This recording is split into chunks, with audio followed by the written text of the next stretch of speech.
అందరికీ నమస్కారం అండి. నేను మీ classical expression doctor S Usha Kiran YouTube ఛానల్లో మళ్ళీ మీ ముందుకు వచ్చాను ఒక చిన్న అంశంతో. మరి సెల్ఫ్ కాన్ఫిడెన్స్ అందరికీ తెలిసిందే.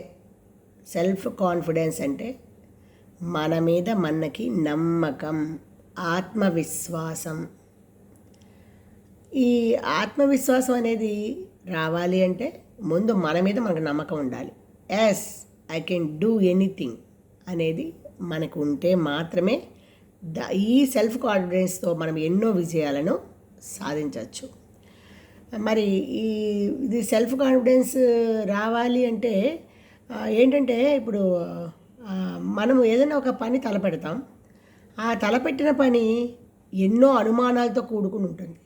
చేయగలమా లేదా, మనకి పాజిటివిటీ ఉంటుందా, దాంట్లో అన్ని నెగిటివ్సే వస్తాయా, అందరూ మన విమర్శిస్తారా, ఎవరు ఏమి అన్నా పర్వాలా, మనం ఏదైనా ఒక గోల్ని లేదా ఏదైనా మన యొక్క ఒక పని గోలే అక్కర్లా, ఏదైనా ఒక పని సాధించాలి అంటే దాంట్లో ఖచ్చితంగా కాన్ఫిడెంట్గానే ఉండాలి. చేయగలం, మనం సాధించగలం అనే నమ్మకం మనం కలిగి ఉండాలి. అలా ఉండాలి అంటే ఎందుకంటే అలా ఉండి సెల్ఫ్ కాన్ఫిడెన్స్తో ఎన్నో అవయవ లోపాలు ఉన్న వాళ్ళు కూడా ఎన్నో మిరాకిల్స్ సాధించారు. కేవలం ఆత్మవిశ్వాసం ఒక్కటే వాళ్ళని బతికించింది. ఆ ఆత్మవిశ్వాసంతోనే వాళ్ళు చాలా ముందుకు వెళ్ళారు. ఈరోజు చరిత్రలో ఒక పేజీ అంటూ వాళ్ళకు ఉన్నది. ఒక మరి అబ్దుల్ కలాం గారు అవనివ్వండి, అట్లాగే మన చాణక్యుడు, ఇట్లా పాత తరంలో చూస్తుంటే అంటే ఎవరికి వాళ్ళు వాళ్ళ స్టైల్ ఆ యొక్క ఇదిలోనే వాళ్ళు ముందుకు వెళ్ళారు. ఒక జాలరి కుటుంబంలో పుట్టి మరి ప్రెసిడెంట్ అయ్యి ఆయన భారతరత్న అందుకున్నారంటే అబ్దుల్ కలాం గారు ఎంత ఆయన మీద ఆయనకి నమ్మకం లేకపోతే, ఎన్ని ఒడిదుడుకులు ఆయన అనుభవించకపోతే అంత ముందుకు అలా వెళ్తారు. కాబట్టి ఫస్ట్ ఈ సెల్ఫ్ కాన్ఫిడెన్స్ మనకి కలగాలి అంటే ఇవి ఏదో ఎక్కడో చూసినవి చేసినవి కాదండి, కొంచెం మన అనుభవాలు కూడా జోడించి చెప్పడం జరుగుతుంది. కాబట్టి ఎవరికైనా ఏదైనా హెల్ప్ అవుతుందేమో ఈ విషయాల్లో, ఎవరైనా మోటివేట్ అయ్యి హెల్ప్ అయ్యి వాళ్ళు ఏదైనా కొన్ని దీంట్లో అవలంబిస్తారేమో అనే ఆశతో నాకు తెలిసింది మాత్రమే నేను మీకు చెప్తున్నాను. నెక్స్ట్ ఏంటంటే దీంట్లో మనం ముందు అసలు ప్రతి మనిషిలో బలం ఉంటుంది, బలహీనత ఉంటుంది మనిషి. కాబట్టి బలము బలహీనత రెండు రాసుకోవాలి ఒక చోట.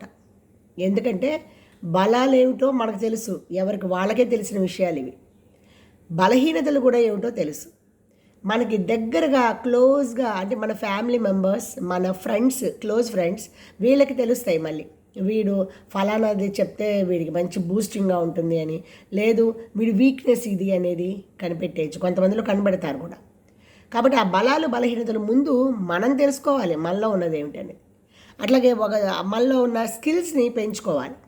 మీకు మొదలు నుంచి చెప్తున్నా, బై బర్త్ వచ్చే స్కిల్స్ని పెంచుకుంటూ మనం దేంట్లో ఎఫర్ట్ పెట్టగలం, ఎట్లా మనము ఏదైనా సాధించడానికి మన మానవ జీవితమే కదా, ఈ జీవితంలో మనం ఏదైనా సాధించడానికి మనం ఏ విధంగా మన స్టైల్లో మనం ఆ స్కిల్స్ పెంచుకుంటూ మన బలాలని గ్రోఅప్ చేసుకుంటూ బలహీనతలని సమన్వయపరుచుకుంటూ ఒక రోజులో పోయేది కాదు కదా.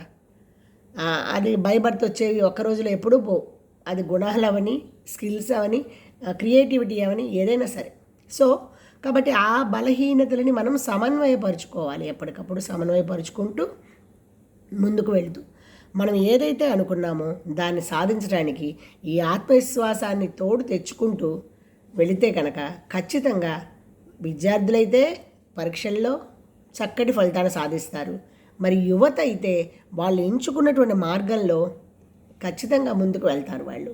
అలాగే మరి పెద్దవాళ్ళు ఎవరైనా సరే, మరి ఆ పాత వాళ్ళందరూ అంత స్ట్రాంగ్గా అట్లా ఉన్నారంటారు. ఎందుకో తెలుసా? ఎందుకని? ఇప్పుడు అసలు మన ముందు జనరేషన్ చేసే పనులు మనం ఏం చేయలేము. మనం చేసే ఈ కాసిన పనులు కూడా మన పిల్లలు చేయలేకపోతున్నారు. ఈ జనరేషన్స్ వచ్చే కొద్దీ ఓపికలు తగ్గిపోతున్నాయి. ఏమిటోలే చేస్తే చేద్దాంలే అనేటువంటి నిరాశ నిస్పృహలు ఎక్కువగా ఉంటున్నాయి. అలా నిరాశ నిస్పృహలతో ఏమి సాధించలేము. వయసు అయిపోవటమే, జీవితం ముందుకెళ్ళిపోవడం, కాలాన్ని ఏం ఆపలేం కదా ఎవరం. సో కాబట్టి మన బలాలు బలహీనతలు తెలుసుకుంటూ స్కిల్స్ పెంచుకుంటూ, మరి వివేకానంద అంటారు ఆయనకి కెరటం అంటే ఇష్టంట, అలలంటే ఇష్టం. ఎందుకని? అవి పడిపోయినా మళ్ళీ లేస్తాయి. ఎందుకు లేస్తాయి? మళ్ళీ లేవగలిగినటువంటి ఆత్మవిశ్వాసం వాటికి ఉంది. కాబట్టి మనమైనా అంతే, ఎన్నో బాధలు వస్తాయి, ఒడిదుడుకులు వస్తాయి, ఆ కష్ట నష్టాలు భరిస్తూ మనమంటూ ఏమిటో మనం ప్రూవ్ చేసుకోవాలంటే మాత్రమే, మనం ప్రూవ్ చేసుకోవాలంటే మనము I can anything, I do anything అని మనం అనుకుంటే మాత్రము ఖచ్చితంగా మనం సాధించగలం. సంకల్పం గట్టిగా ఉండాలి. అలాగే మన మీద మనం నమ్మకం ఉంచుకోవాలి. మనం ప్రేమించాలి, నమ్మకం ఉంచుకోవాలి. ఎన్నో అవరోధాలు వస్తాయి. అలాగే ఎంతోమంది మనకి అన్నీ ఎప్పుడూ హర్డేల్సే. ఎవరు ఒక్కసారి క్లాప్స్ కొట్టి గో అని చెప్పి ఎప్పుడూ అనరు. సో మనం అనుకున్నది మంచి అంటే మాత్రం మనం ముందుకి మన సెల్ఫ్ కాన్ఫిడెన్స్తో, ఆత్మవిశ్వాసంతో మనం ముందుకు వెళ్ళాలి.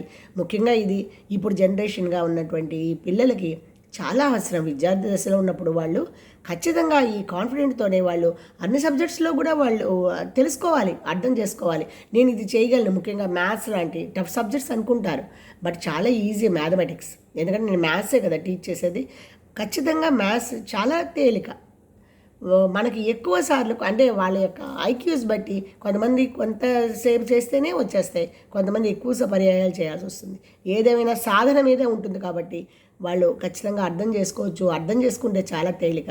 అలా విద్యార్థి దశలో అనేది ఎందుకు చెప్తున్నా అంటే స్పెసిఫిక్గా వాళ్ళు టఫ్గా ఫీల్ అయ్యేటువంటి ఆ సబ్జెక్ట్స్ కానీ లేదా ఒక అంశం కానీ దాన్ని వాళ్ళు నేను చేయగలను అని ముందు మనసులో నేను చేయగలను అనేది వాళ్ళు స్థిరపరచుకోవాలి. అట్లాగే యువత నాకు తప్పకుండా వస్తుంది నా క్యాలిబర్కి జాబు అనేది ఖచ్చితంగా నిర్ణయించుకోవాలి. పెద్దవాళ్ళు ఎవరి సహాయం ఉన్నా లేకపోయినా నా అవయవాలన్నీ పనిచేస్తున్నంత కాలం నేను ఎవరి మీద ఆధారపడకుండా ఉండగలను అనే సంకల్పం వాళ్ళకు ఉండాలి. జనరల్గా కొంచెం ఏజ్ వచ్చేసిన కొద్దీ మనం చూస్తూనే ఉన్నప్పుడు మన ముందు జనరేషన్ వాళ్ళు బాగానే మానసికంగా వాళ్ళు చాలా స్ట్రాంగ్గా ఉన్నారు. బట్ శారీరకంగా వచ్చేటువంటి ఆ వయసు ప్రభావం వాళ్ళ మీద నేను చేయలేనేమో, పడిపోతానేమో, చేయగలడానికి ఎవరైనా ఒకళ్ళు ఉంటే నాకు హెల్ప్ బాగుంటుంది అనేది అందరికీ కూడా చెప్పే విషయం ఏంటంటే మన దగ్గర ఎవరైనా ఉంటే ఆ రోజు మనది, మన దగ్గర లేకపోయినా మనమే ఉండాలి. సో ప్రతి ఏజ్లోనూ ప్రతి జనరేషన్లోనూ కూడా ఈ సెల్ఫ్ కాన్ఫిడెన్స్ అనేది చాలా చాలా ముఖ్యం. ఎవరు వదగద్దు, పైకి తరంగంలాగా లేవండి. మీరు అనుకున్నది సాధించండి ఆ లక్ష్యాన్ని. నేను అనుభవాలు అందరికీ చక్కగా పాఠాలుగా చెప్పడానికి కూడా ఉపయోగపడతాయి. ఎందుకంటే కష్టపడితేనే వచ్చేది వెనక గతమే అనుభవం. దాన్ని ముందు జనరేషన్స్కి ప్రజెంట్ జనరేషన్స్కి అందించాలంటే నాకు తెలిసినటువంటి ఆ 4 మాటలు మీతో పంచుకోవాలని మళ్ళీ మీ ముందుకి వచ్చాను. నెక్స్ట్ సెషన్లో ఇంకొక అంశం గురించి అలాగే లేదా ఇంకొక నాట్య భాగాల గురించి విభాగాల గురించి మీతో పంచుకోవడానికి వస్తానండి. Thank you. మళ్ళీ చెప్తున్నా, please subscribe my channel, like, share, comment. Thank you. మళ్ళీ కలుద్దాం నెక్స్ట్ సెషన్లో.